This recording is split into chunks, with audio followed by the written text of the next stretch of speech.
Hi guys, today is October the 2nd, and we are starting off looking at a chart of Apple, the stock, on a 5 minutes daily intraday chart. And what I have here is that this chart, Apple has been shorted mercilessly since 700.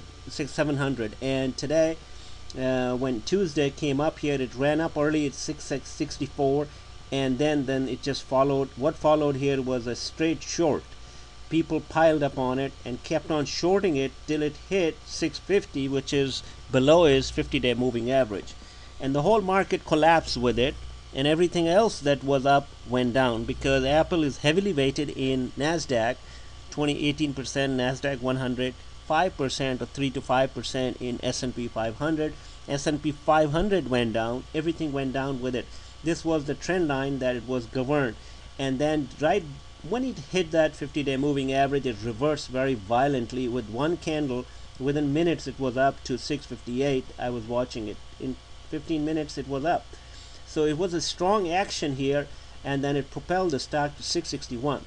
Those of you who do not know, this is a classic textbook pattern of a reversal, and the way it is acting here is that we're going to look at the daily chart on Apple now, and you can see what it did here. This is the reversal here. There's a little doji here, doji like candle here, not a doji, it's a bottoming tail here on this stock, and this trend line is showing up here. So that's what it did here. It touched that 50-day moving average and then flied right out of there. I didn't mean to have this thing here.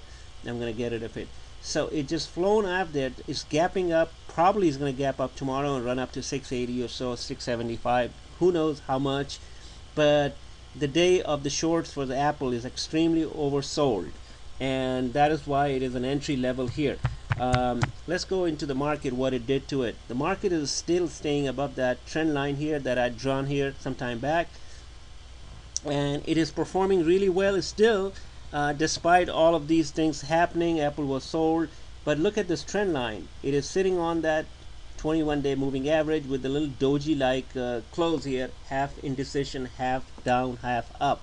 It does not tell us which way the direction the market is, but we know as long as we stand up here, start keeping going up here, the direction the market is still up, it hasn't changed. It needs to break this trend line, which is hitting it here, and then if the direction will, it will come at the 50-day moving average. 1414 is the next stop on it.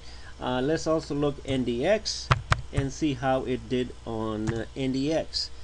And NDX is also sitting there, but it's looking more like a bearish pattern to me, because there's a huge drop and then it is unable to go up here, which looks bearish to me. And if it drops here, it's going to hit that 50-day moving average unless we just break out to the upside.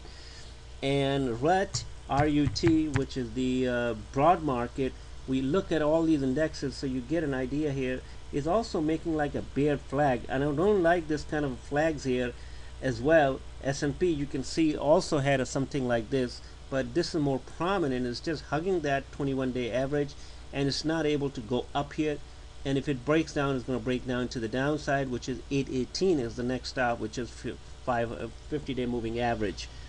So these stocks are just trending this way, and Apple has been really dominant in this whole market. Google, let's take a look at it, is also a stock. If it breaks, Google breaks to 750, is going to go fast and furious down to this trend line here, 730, 728, and is extremely overbought. So it is ripe and extended. All the conditions are there for this thing to crap and go down here real big time, but it hasn't happened, and so the direction the market on Google is still up. It hasn't gone down. AMZN, that stock is creating a channel here, and it's unable to pierce through it, and it just keeps on trucking down little by little every day. 250 is a day, and it's oversold, and let's see if it just manages to break out here to the upside. Amazon. PCLN, this is stock we had to get in there and rescue because it started breaking this 50-day moving average, and this trend line, this trend line, which is right here, and I haven't drawn it, but start dipping below that, and that's why we need to came in here and put that trade on it, again on it, just to balance this thing. So the direction of market is indeterminate at this point, and these are the reactions of the stock tonight.